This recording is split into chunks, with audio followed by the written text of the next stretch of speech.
Greetings, everyone. I'd like to talk to you about a book that I wrote in 2015. The book is titled The Covering. The subject, Chuck Missler and Perry Stone. Now, I realize Chuck Missler is no longer with us. Perry Stone is, but a lot of the material in this book is relevant to what we're hearing from most Bible teachers that achieve some kind of notoriety in the Christian community. They're part of the institutional church system, and they echo the same spirit. Thus, the title of the book, The Covering. Let me show you. And there we have The Covering. A different spirit. Chuck Missler and Perry Stone. The reason I wrote this book is because I used to be a fan of Chuck Missler. I've never been a fan of Perry Stone, but I was an ardent supporter of Chuck Missler. And indeed, when I produced radio shows in Canada, I had Chuck Missler on my shows a number of times. I had read all his books, listened to all his tapes and videos. At that time, he was making cassettes. That was quite some time ago. And I had all of them, and I'd listened to them many times. And I felt that I had received great benefit from listening to them. And I would say that is true. However, I began to realize that when it came to theological issues, pure theological issues, Chuck Missler often spoke out of both sides of his mouth, and indeed contradicted himself. And this became disturbing because on one hand, I was getting a lot out of his teachings because he'd talk about particle physics and things like that I found fascinating and very interesting, and pursued that in other ways in my life. Indeed, I had Michio Kaku and other particle physicists on my radio show because I found that subject truly fascinating. And Missler would relate those things to the cosmos and to the Bible and to the nature of God, and that really intrigued me. However, when it came to pure biblical and theological issues, he was departing greatly from the truth. And that is where I had to draw the line.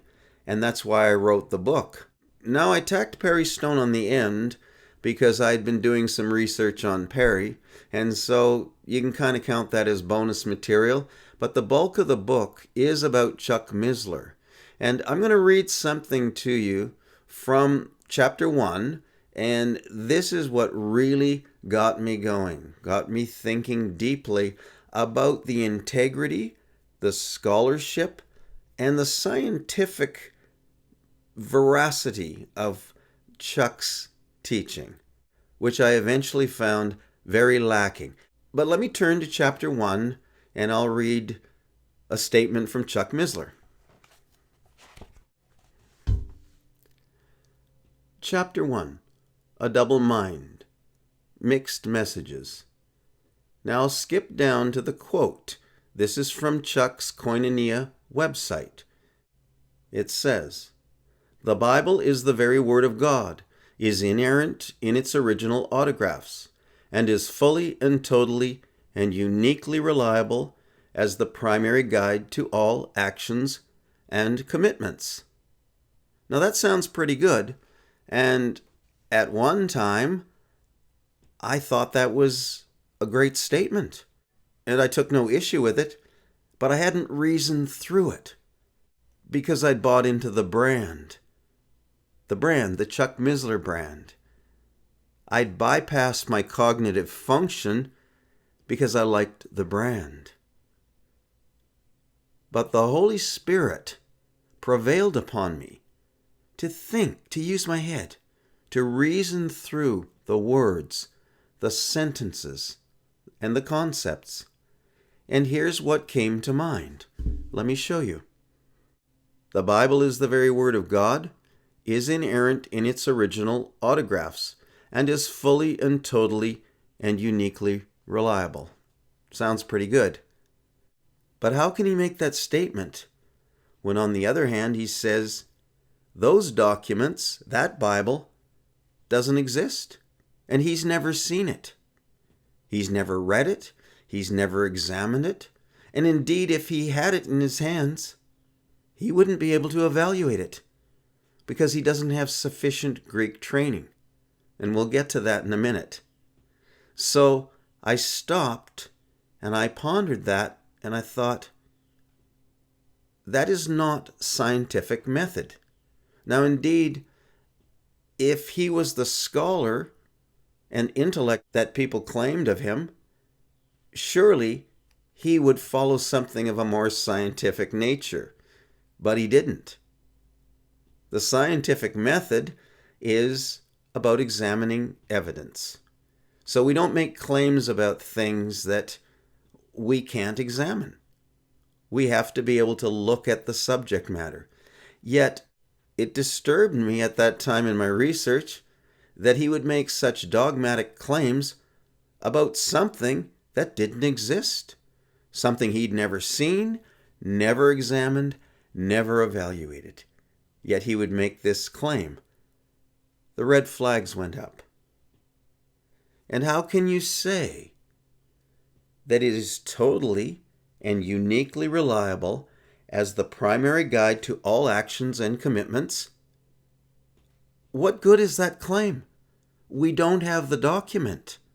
How can we know if those things are true? How can a non-existent document benefit us in our primary actions? It cannot. And this began to disturb me. Yet this is written on his Koinonia website. I don't know if it's still there. It was at the time. And I footnoted in the book. I'll show you. You should be able to see it right there, over here. Let me go on to the next statement that I quote from Chuck Missler. This comes also from his Koinonia website, published on July 17, 2014, which I took from koinoniahouse.org. He said this regarding the so-called Bible that he holds in his hand. Now, subsequent human transmission is, of course, subject to errors and losses. That's a dogmatic claim. Is it true? Does he believe it? Well, I was forced to go back and evaluate that statement in light of the previous statement. How can he claim that the original autographs, which were written by human beings, the transmission from the human being to the page, he says, is without error? Yet here he says human participation subjects the document to errors and losses. You can't have it both ways.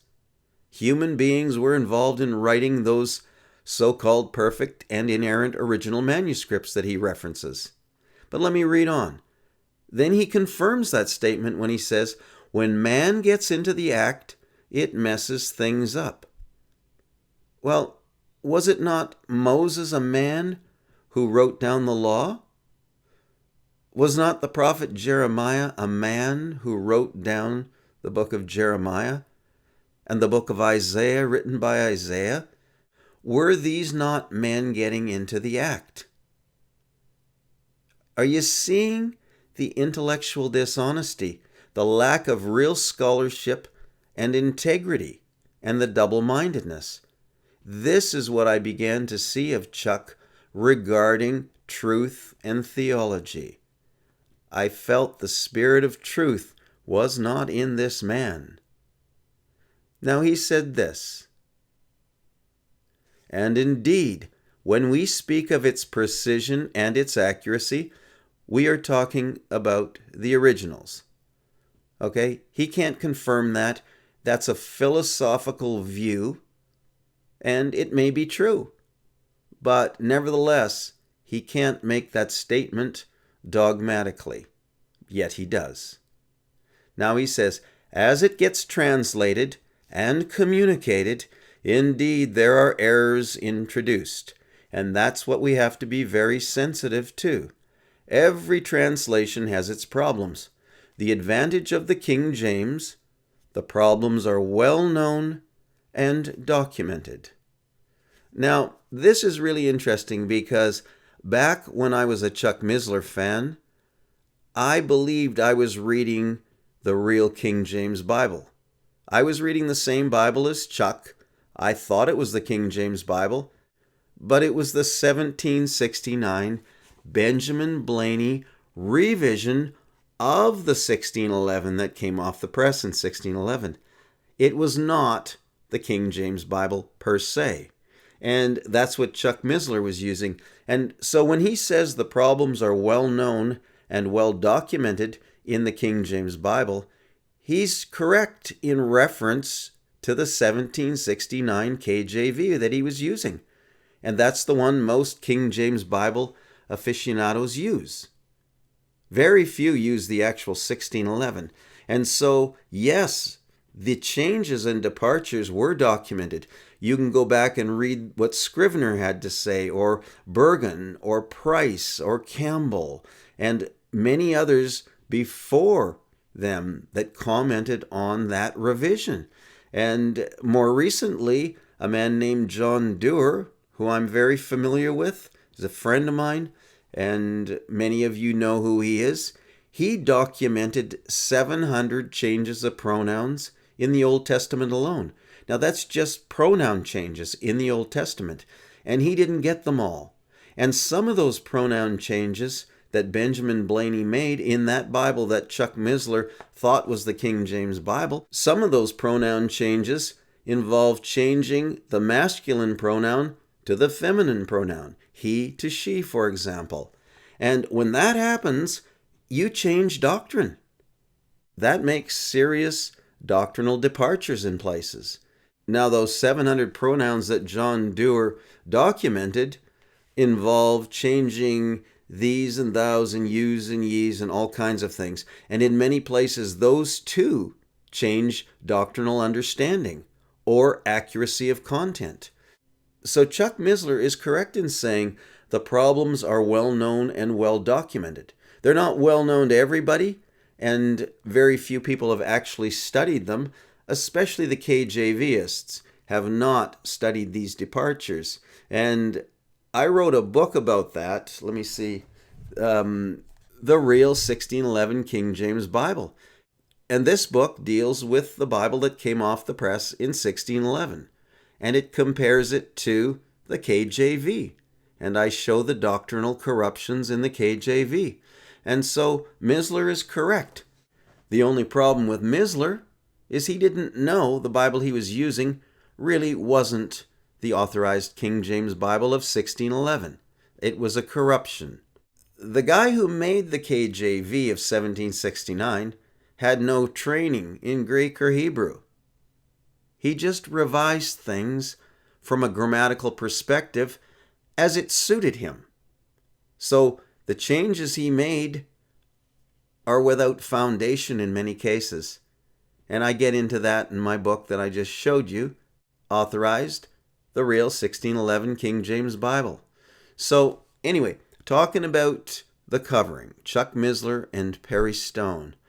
In this book, I began to explore some of the claims that I was hearing about Chuck Missler and his scholarship. And people thought, oh, he's a great scholar of the Bible and he understands Greek and these types of things. Well, I went and studied Greek at that time, formally, and I realized he didn't know anything about Greek. He was just reading things out of lexicons. That's something a 10-year-old kid could do just as well.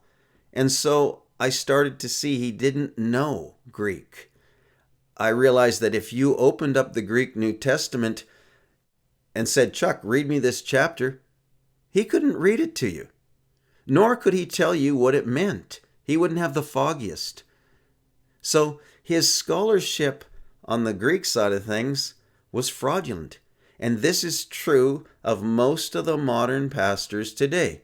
When they play the Greek game, invariably they know nothing about Greek. They just get it out of lexicons, or they repeat something they heard somewhere. And I don't claim to be a Greek scholar. I learned just enough Greek to be dangerous to posers, okay? We only got up to really understanding the basic grammar, the basic vocabulary, how the endings of words work, how declensions work, and we started translating the Bible in a very bad way. So that is my understanding. But it's far superior to what I observed of guys like Chuck Missler and Perry Stone. They didn't know anything. They had no basis. And so these are the kind of things that started to bother me.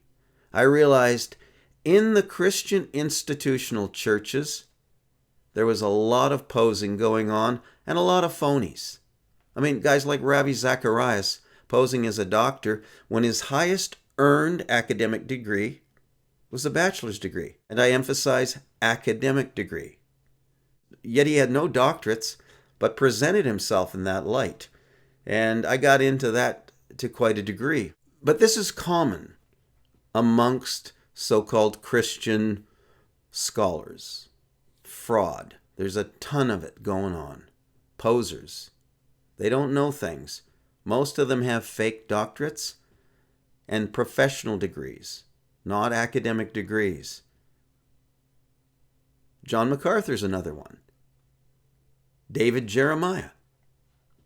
He's another one. He's a fraud. He's not Dr. Jeremiah. Any more than John MacArthur can legitimately be called Dr. MacArthur. Or Zacharias can be called Dr. Zacharias. They're not entitled to that. So the covering is where I got started on researching this kind of stuff. The red flags went up with Chuck Missler. Realized he's a theological fraud. And then I explored some of his writings. And I learned that he had plagiarized Yamochi's work. Him and Hal Lindsey wrote a book, I forget the name of it. I talk about it in my book, The Covering. They had plagiarized Yamochi's work, and it came to light. And Yamochi recognized it and called them into accountability. And it was covered in the LA Times. I forget the name of the fellow who covered the story, and I document that in this book. And indeed, they had ripped off Yamochi's work, thinking that the stupid Christians in the institutional churches wouldn't pick up on it. And they didn't. But I did eventually, and I realized they had stolen Yamochi's work. Now after that, the books and tapes and things seemed to disappear for a while from the public realm. But eventually they showed back up under different names. Okay? So they weren't about to give up on it. But it's a fact. It's a recorded fact. They did indeed plagiarize Yamochi's work. And so this is the type of scholarship that I started to see of Chuck Missler and began to really question everything in the academic Christian world.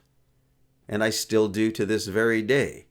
If somebody's going to stand up and pose as some kind of great intellect or scholar, I'm going to look into their claims.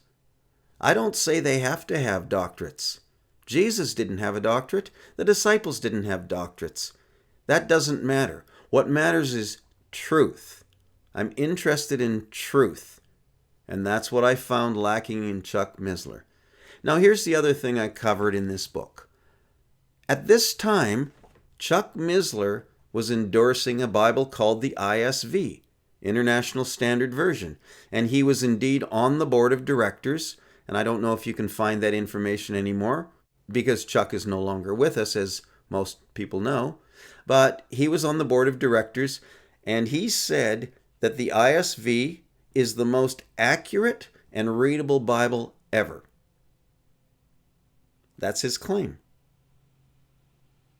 And so he was dismissing the King James Bible, albeit the 1769 Blaney Bible that he'd used for years, in favor of the ISV, and being on the board of directors of the ISV. Now, the ISV is based on the Alexandrian manuscripts. It comes out of the Nestle-Aland, Westcott Hort, and UBS. That is what the ISV is based on. And Chuck Missler referenced Alexandrian manuscripts and said that they're corrupt. And many of the modern Bibles based on those manuscripts are also problematic. Now, those statements are true, yet he failed to tell people that the ISV is based on Greek redactions that come from the Alexandrian manuscripts. And indeed, the ISV agrees with those Bibles that Chuck Missler said were corrupt or had problems. So he wasn't telling us the truth. Let me see if I can find the quote. Here's the quote from Chuck Missler's Bible series, The Bible is True and Accurate, Parts 1 and 2. So he said this: "At any rate, we now have a question mark on the Alexandrian codices, which means that puts a cloud on some of the modern translations. They're useful because they're readable, but be careful if you're doing detailed study because they've been corrupted." Now, his ISV Bible, that he claimed is the most accurate and readable, is based on Greek redactions that come from the Alexandrian manuscripts. Now, here's another statement by Chuck Missler. "There are over 3,000 contradictions in the four Gospels alone. Between these manuscripts, corrupt manuscripts, they changed the traditional Greek text in over 8,413 places. The Gnostics were known for mutilating the scriptures. They would throw out the verses that weren't comfortable. The codices we're talking about came from Alexandria. Alexandria was the fountainhead of the Gnostics, which were really, in effect, anti-Christian groups." That's Chuck Missler. That's what he said. Yet he was endorsing the ISV, which is an Alexandrian-based Bible. So you see, this is why the red flags went up. Now, I understand Chuck Missler's no longer with us, but much of the material in this book applies to most of the institutional Christian teachers and leaders today. And if you're an institutional Christian, then you probably don't like me. And I don't blame you, because I'm telling you things that I didn't like when I was an institutional Christian, because I believed all these things these people were saying. And I did not use my cognitive function or study thoroughly and in detail to find out if what they were saying was true. I just bought into it because I bought into the brand. And that's why I'm bringing this book to your attention. And I realize it may be a little bit less relevant because Chuck Missler is no longer alive, but Perry Stone is. And the material in here applies to him equally. So if you're interested in reading about this, you can get this book at thebookpatch.com and go through it. Everything's footnoted. There's nothing quoted out of context.